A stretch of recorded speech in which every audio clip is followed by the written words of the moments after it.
Alright, let's carry on. Before we proceed with this video, I have to confess I was in two minds about creating this particular section because for some students it might be a little bit confusing, but then I decided what the heck, I'm gonna share it with you anyway.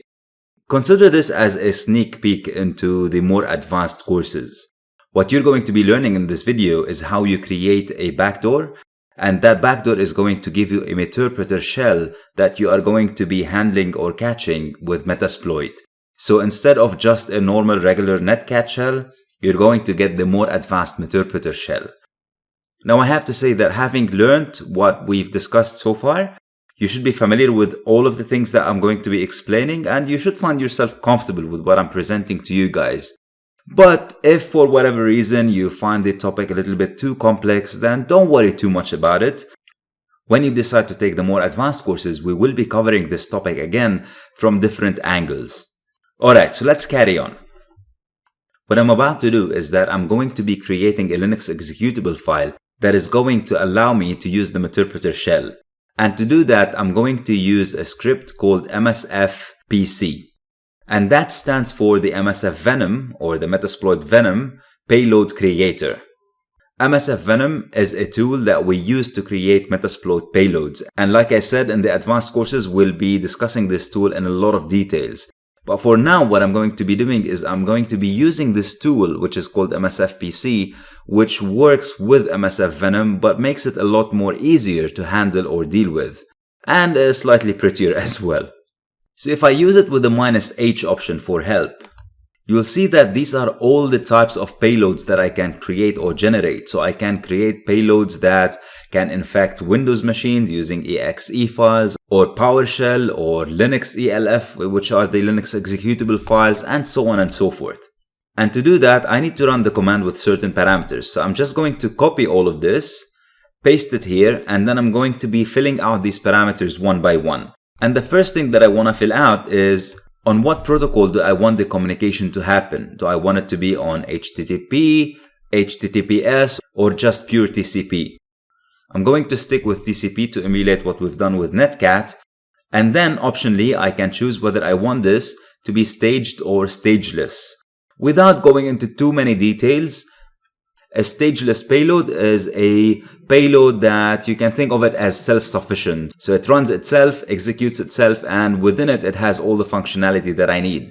A staged payload, on the other hand, is a payload that is divided into more than one part. The first part will execute and then will go and fetch another part. I'm going to delete this because for now, I don't want you to worry about that. However, what I want you to worry about is whether I want this to be a bind or a reverse shell. We know already by now the difference between these two, and like we said before, preferably we want to be going with reverse shell pretty much all the time. So I'm going to stick to reverse, and then I need to choose whether I want this to be a Metasploit payload or I want it to be a command that I want to execute. I can choose the command option and then decide what command I want to run, or I can go with the Metasploit payload that will give me the Meterpreter shell and that will give me more functionality. So I'm going to stick with the MSF. And then obviously I need to choose the port. In this case, I'm just going to put 4444. Then I need to complete the IP address. In this case, it's going to be my Kali IP address because it's a reverse shell. And last but not least, I need to decide what is the type of the payload that I want to generate. In other words, what system am I running this on, or what application am I running this on? I want this to be a Linux payload, so I'm just going to type Linux. Now that I have finished setting up all my options, I'll hit the enter key and I'll let the tool do its magic. Now as you can see here, this is what the original command, if I were using MS Venom, would have been. So this is the entire command that I would have had to write. However, because I'm using this wrapper around MS Venom, it did all this work for me. And it created, like we see here, this file that ends with ELF, which is the Linux executable file. But not only that, the cool thing about this tool is that it also creates a Metasploit script that when I run, it will launch Metasploit for me with all the parameters and the options already set within it. And it tells me exactly how do I need to run this script. So all I have to do now is do a copy, go to another terminal and paste the command. Just so you would know what this command does, it's going to run Metasploit and in the background is going to set up the Metasploit handler. which is a piece of Metasploit that is going to be handling the incoming connection from the reverse shell. Pretty much like we did the netcat in listening mode when we were doing the reverse shell. So if you remember, we set up netcat on our machine to listen for any inbound connections to us on the Kali machine. And then when we did our thing on the target system, it sent us a shell that we were able to catch using netcat because we had it set up on Kali waiting and listening. And this is what we're doing here, but using Metasploit. We're using the handler, which is now sitting and listening in the background and waiting for a connection that's going to be coming from the interpreter payload. Now, of course, what I need to do is I need to upload this executable file and then run it on the Linux system. And to do that, I'm going to be introducing you to another web application vulnerability, just for the fun of it, so we can change a little bit. And we're going to be looking at the command execution. The command execution vulnerability, just like the name says, will allow you to run and execute commands on the target system. So without us having to upload a PHP shell in this case, we can immediately run commands on the system. Now you see these things in applications that allow you to do, for example, a ping on other systems, or that allow you to do certain tasks in the background that are then displayed on the front end of the web page or the website. If these functions are misconfigured, you might be able to combine commands together. Normally, these functions will be restricted to what commands you can run. So let's say, for example, there's a website that allows you to ping other websites to check connectivity. This website ideally should be restricted to allowing you to run only the ping command and nothing else but the ping command.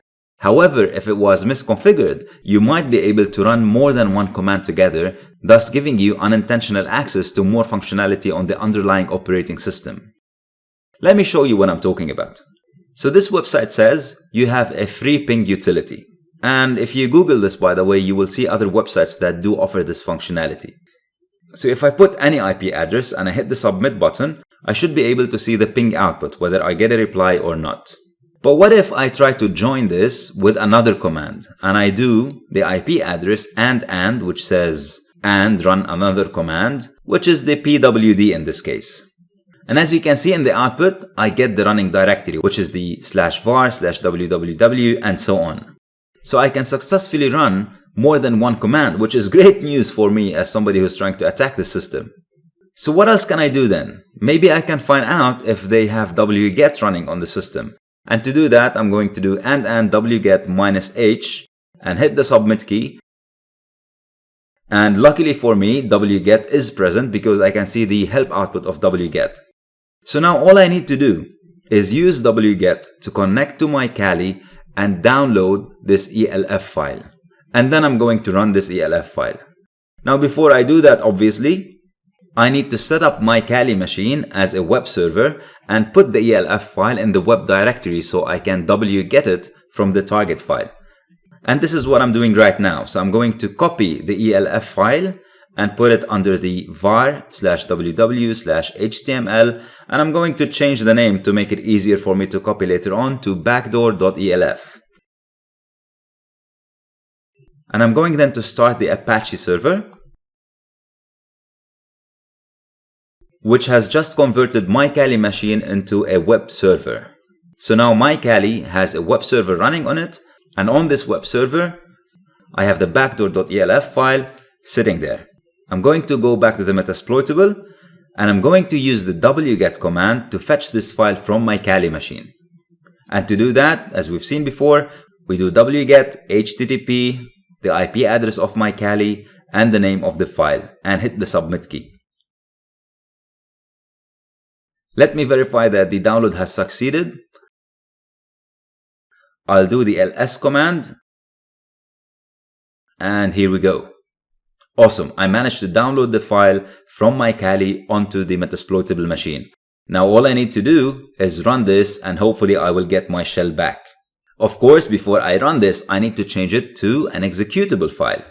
And we've seen how you do that using the chmod command. So I'm going to do chmod +x backdoor.elf. And now if I do ls-al, I should see the x next to the backdoor file. And the last step now is to just run it. And to do that, we do // and the name of the file. Now we go back to the Metasploitable window and look at this. We see that the Meterpreter session is open and the session number is 1. To interact with the session, I type sessions -i for interact and the number of the session. Oops, I hit enter a little bit too quickly. So I'm going to just repeat the command with the number 1. And here we go. I have now a Meterpreter shell that's allowing me to interact with the Metasploitable system. So if I type sysinfo, I get the information of the system, get UID, I get the information of the user, and if I want to drop myself into the native Linux shell to run Linux commands, I type shell, and then I can run things such as who am I, and so on. So there you have it. This is how you can create a backdoor that gives you a Meterpreter shell and how you can catch this shell using your Metasploit framework. Now, obviously here, to be able to take advantage of this, I had to exploit a web application vulnerability, download the executable to the machine, and then run it on the machine. And that was just one way to do it. I could have uploaded it in other ways, or I could have sent it to a user and tried to trick the user into running this executable, and so on and so forth. The possibilities are endless. You can imagine what you can do with this. Before we move on to the next section, if you found this section a little bit confusing, don't worry too much about it. Make sure that you understand the previous sections about the bind shell and the reverse shell, because these sections are very important. This section, however, was just a small quick bonus that I wanted to share with you. And like I said, we will be covering this topic in a lot more details in the more advanced courses. Alright, once you're ready, let's move on to the next section.